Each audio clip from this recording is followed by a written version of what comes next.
আসসালামু আলাইকুম ওয়া রাহমাতুল্লাহ। প্রিয় শিক্ষার্থী বন্ধুগণ, প্রতিবারের মতন আজকে আরো একটি ভিডিও নিয়ে আপনাদের সামনে উপস্থিত হয়েছে। আজকে আলোচনা করব নাউন সম্পর্কে। তো শুরু করা যাক আজকের ক্লাস। গত ক্লাসে আমি আলোচনা করেছি পার্টস অফ স্পিচ কাকে বলে। তো সেই পার্টস অফ স্পিচের একটা অংশ হচ্ছে নাউন। তো আমরা নাউন সম্পর্কে আজকে মোটামুটি একটা ধারণা নিব। পরবর্তী কোনো ক্লাসে আমরা নাউন সম্পর্কে বিস্তারিত আলোচনা করব। তবে আমাদের সবার আগে যে জিনিসটা থাকা দরকার সেটা হচ্ছে নাউন সম্পর্কে আমাদের একটা স্বচ্ছ ধারণা প্রয়োজন। তো আমি সেই ক্লাসটা এখানে নিব। এখানে আমি চেষ্টা করব যে নাউন সম্পর্কে আপনাদের একেবারে স্বচ্ছ একটা ধারণা দেওয়ার জন্য। তো তার আগে আমরা গত ক্লাসে যা পড়েছি সেটার একটা রিভিশন ক্লাস নিয়ে নেই। গত ক্লাসে আমরা পড়েছিলাম parts of speech. Parts of speech গত ক্লাসে আমরা পড়েছিলাম পার্টস অফ স্পিচ। তো পার্টস অফ স্পিচ কাকে বলে? পার্টস অফ স্পিচ হচ্ছে ইংরেজি বাক্যে প্রত্যেকটা শব্দই এক একটি পার্টস অফ স্পিচ। অর্থাৎ একটি বাক্য লিখতে, যেমন আমি এখানে একটি পুরো বাক্য লিখছি, অথবা দেখুন এভাবে, আই এম এ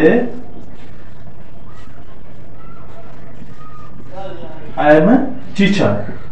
এই যে একটা আমরা বাক্য লিখেছি, এই যে পুরো বাক্য, এই বাক্যটা কিন্তু আপনার অনেকগুলো শব্দ দ্বারা তৈরি। এই যে একটা সম্পূর্ণ সেন্টেন্স লিখতে আমরা যে ওয়ার্ডগুলো ব্যবহার করি সেই ওয়ার্ডগুলো হচ্ছে parts of speech. Parts of speech. তো আমরা মনে হয় বুঝে গিয়েছি যে পার্টস অফ স্পিচটা কি। পার্টস অফ স্পিচটা হচ্ছে একটা বাক্য, অর্থাৎ যে বাক্যটা আমার মনের ভাব সম্পূর্ণরূপে প্রকাশ করে। আর এই বাক্যটা তৈরি হইতে যে অনেকগুলো শব্দের প্রয়োজন হয়, এই প্রত্যেকটা শব্দই এক একটা পার্টস অফ স্পিচ। আই একটা স্পিচ, পার্টস, এম একটা, টিচার একটা, এগুলো সবগুলো হচ্ছে পার্টস অফ স্পিচের একটা অংশ। পার্টস অফ স্পিচ হচ্ছে 8 প্রকার। কি কি? Noun, pronoun, verb, adverb, adjective, preposition, conjunction, interjection. এগুলো সব মিলাই হচ্ছে কি পার্টস অফ স্পিচ। তো আজকে আমরা তার এই ধারাবাহিকতা শিখব নাউন। নাউন কাকে বলে? তো সেই জিনিসটা আমি এখানে আগে লিখে রেখেছি যাতে একটু সহজে বোঝা যায় যে নাউন হচ্ছে নাউন যে ওয়ার্ড দ্বারা ব্যক্তি, বস্তু, প্রাণী, স্থান, কোনো কিছুর সমষ্টি, অবস্থা বা গুণের নাম বোঝায় তাকে নাউন বলে। নাউনটা হচ্ছে কি? নাউনটা হচ্ছে সাধারণত কোনো কিছুর নাম, যেগুলো আমরা সাধারণত কি করতে পারি? টাচ করতে পারি, ছুঁতে পারি, যেগুলো আমরা চোখে দেখতে পারি, সেটাই হচ্ছে কি নাউন। নাউনটা কি? নাউনটা হচ্ছে যে জিনিসটা, অর্থাৎ কোনো বস্তু, ব্যক্তি, প্রাণী, এই সব কিছু মিলেই কি এটাই হচ্ছে কি নাউন। নাউন তো নাউন কয় প্রকার সেটা জানা দরকার, কেননা আমরা নাউনটা কি সেই জিনিসটা বুঝতে পারছি। এই প্যান, এই আমি, এই আমার টি শার্ট, এই বোর্ড, এই সব কিছু হচ্ছে কি, এই যে আমাদের পৃথিবী, সবকিছু হচ্ছে নাউন। গাছপালা, গরু, ছাগল, হাঁস, মুরগি, মানুষ, পশু পাখি, দোকান, ফল, যা কিছু আছে সবই হচ্ছে নাউন। নাউন কয় প্রকার? নাউন মূলত 2 প্রকার। নাউন মূলত 2 প্রকার। এক কনক্রিট নাউন, এক concrete noun. 2 abstract noun, abstract noun. একটা হচ্ছে কি কনক্রিট নাউন আর একটা হচ্ছে অ্যাবস্ট্রাক্ট নাউন। কনক্রিট নাউনটা লিখে দিলাম, আর একটা হচ্ছে অ্যাবস্ট্রাক্ট নাউন।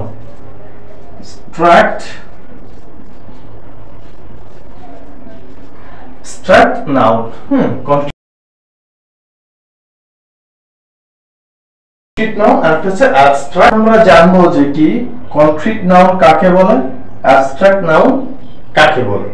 কনক্রিট নাউনটা অর্থাৎ নাউনকে আমরা যদি 2 ভাগে ভাগ করি তাহলে আমরা পাবো যে কি একটা হচ্ছে কনক্রিট নাউন আর একটা হচ্ছে অ্যাবস্ট্রাক্ট নাউন। নাউনটা হচ্ছে যে নাউনগুলোকে আমরা ধরতে পারি, ছুঁতে পারি, টাচ করতে পারি, সেটাই হচ্ছে আপনার কনক্রিট নাউন। যেমন কলম, বই, খাতা, মানুষ, গরু, ছাগল, হাঁস, মুরগি, যা কিছু আছে যেগুলোকে আমরা ছুঁয়ে দেখতে পারি, সেগুলোই হচ্ছে কনক্রিট নাউন। আর অ্যাবস্ট্রাক্ট নাউন হচ্ছে কি? অ্যাবস্ট্রাক্ট নাউন হচ্ছে মূলত যেগুলো আমরা অনুভব করি, সেগুলোই হচ্ছে অ্যাবস্ট্রাক্ট নাউন। যেমন প্রেম, প্রীতি, ভালোবাসা, আদর, স্নেহ, কোন গুণ ইত্যাদি, এগুলো হচ্ছে কি অ্যাবস্ট্রাক্ট নাউনের অংশ। এখন আমরা যদি আবার ভাগ করি যে কনক্রিট নাউন কয় প্রকার, তাহলে আমরা মূলত এখানে আবার যাচ্ছি যে নাউন মূলত দুই প্রকার। বেসিক্যালি একটা হচ্ছে কনক্রিট নাউন আর একটা হচ্ছে অ্যাবস্ট্রাক্ট নাউন। আবার এই কনক্রিট নাউনকে আবার চার ভাগে ভাগ করা হয়েছে।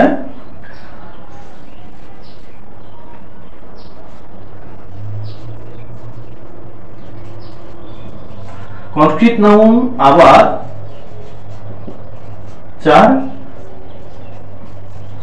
চার প্রকার। কনক্রিট নাউন আবার চার প্রকার। এক,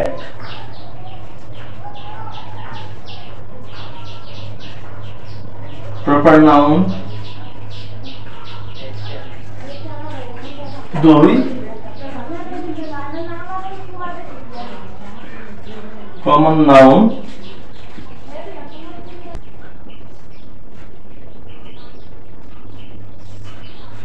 তিন, কালেকটিভ নাউন। হ্যাঁ,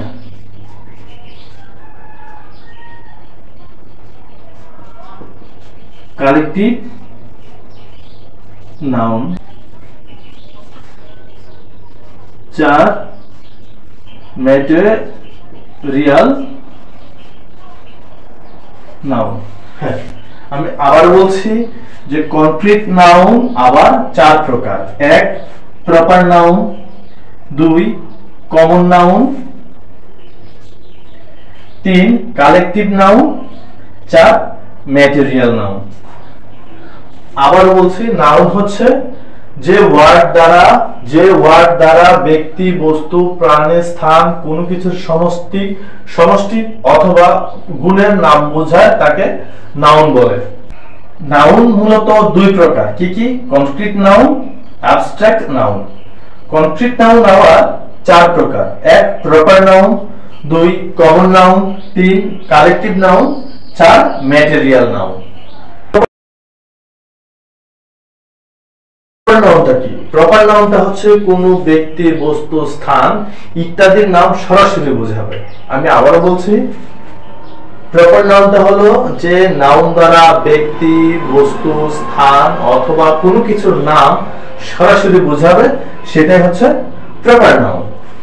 আর কমন নাউন কোনটা? কমন নাউন হচ্ছে জাতিবাচক নামগুলো হচ্ছে কমন নাউন। যেমন আপনার কোনটা? সমজাতীয়, যে একটা ওয়ার্ড দ্বারা ওই সমস্ত কিছুকে বোঝাবে, সেটাই হচ্ছে কমন নাউন।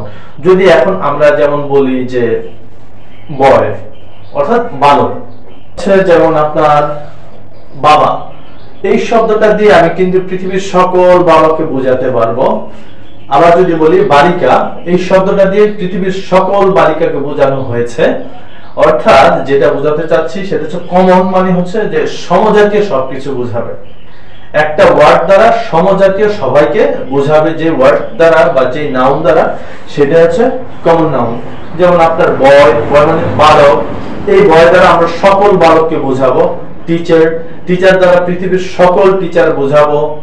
ম্যাডাম দ্বারা পৃথিবীর সকল ম্যাডামদেরকে বোঝানো হবে, বোঝানো হয়। অর্থাৎ এই একটা ওয়ার্ড দ্বারা সমজাতীয় সবাইকে বোঝানো হয়। যেমন প্লেয়ার দ্বারা আপনি কি বুঝবেন? খেলোয়াড়। অর্থাৎ এই একটা শব্দ দ্বারা কিন্তু আপনার পৃথিবীর সকল খেলোয়াড়কে বুঝবেন, কাউকে সুনির্দিষ্টভাবে বোঝা যাবে না। এটা হচ্ছে কমন নাউনের ক্ষেত্রে। তবে কালেকটিভ নাউনটা হচ্ছে যেখান থেকে আমরা, মানে আমার ভাষায় যদি বলি যে কালেকটিভ নাউন হচ্ছে যেখান থেকে আমি কমন নাউনটাকে সংগ্রহ করতে পারবো আর কি।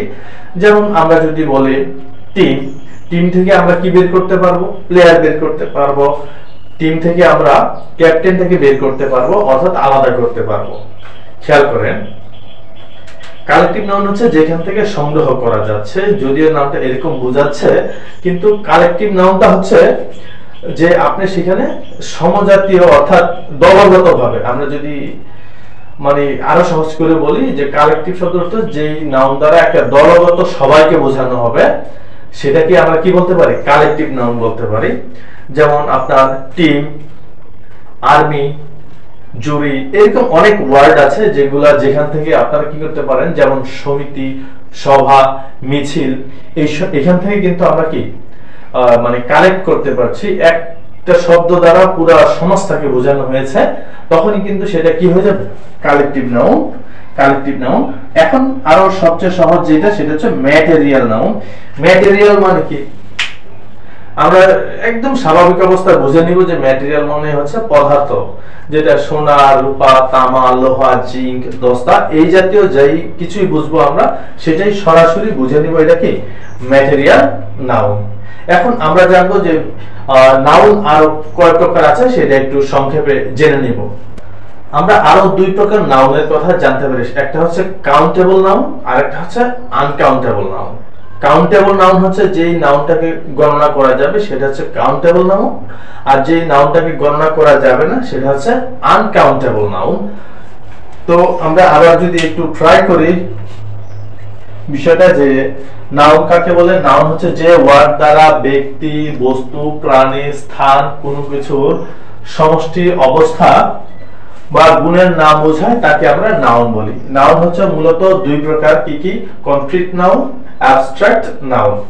আবার কনক্রিট নাউনকে আবার চার ভাগে ভাগ করা হয়েছে, এক প্রপার নাউন, দুই কমন নাউন, তিন কালেকটিভ নাউন, চার ম্যাটেরিয়াল নাউন। এই চার প্রকারের নাউনের মধ্যে হচ্ছে প্রপার নাউন, যেটা আছে কোন বস্তু বা প্রাণীর নাম, ব্যক্তি, স্থানের নাম সরাসরি বোঝাবে, সেটা হচ্ছে প্রপার নাউন। আর কমন নাউন হচ্ছে সমজাতীয় শব্দ, অর্থাৎ এক সমজাতীয় কোনো কিছু বোঝায় যেই নাউন দ্বারা, সেটা হচ্ছে কমন নাউন। আর কালেকটিভ নাউন হচ্ছে দলগত নাউন, ঠিক আছে, যেমন টিম, তারপরে কমিটি ইত্যাদি, এগুলো যখন বোঝাবে তখন হবে কি, কালেকটিভ নাউন। আর ম্যাটেরিয়াল নাউন হচ্ছে যে নাউন দ্বারা কোনো পদার্থকে বোঝাবে, বিশেষ করে সোনা, রূপা, তামা, লোহা ইত্যাদি বোঝাবে, সেটাই হচ্ছে আপনার ম্যাটেরিয়াল নাউন। নাউন আরো দুই প্রকার পাই, একটা হচ্ছে কাউন্টেবল নাউন আর একটা হচ্ছে আনকাউন্টেবল নাউন। কাউন্টেবল নাউনটা কি, যে নাউন দ্বারা আপনার কোন কিছু, অর্থাৎ যে নাউনগুলোকে গণনা করা যায় সেটা হচ্ছে কাউন্টেবল নাউন, আর যে নাউন গণনা করা যায় না সেটাই হচ্ছে আনকাউন্টেবল নাউন। তো বন্ধুগণ, আজকের আলোচনা এ পর্যন্তই। পরবর্তীতে নতুন কোনো আলোচনা নিয়ে, বিস্তারিত আলোচনা নিয়ে আবার আপনাদের সামনে উপস্থিত হব। সে পর্যন্ত ভালো থাকবেন। আল্লাহ হাফেজ। আসসালামু আলাইকুম ওয়া রাহমাতুল্লাহ।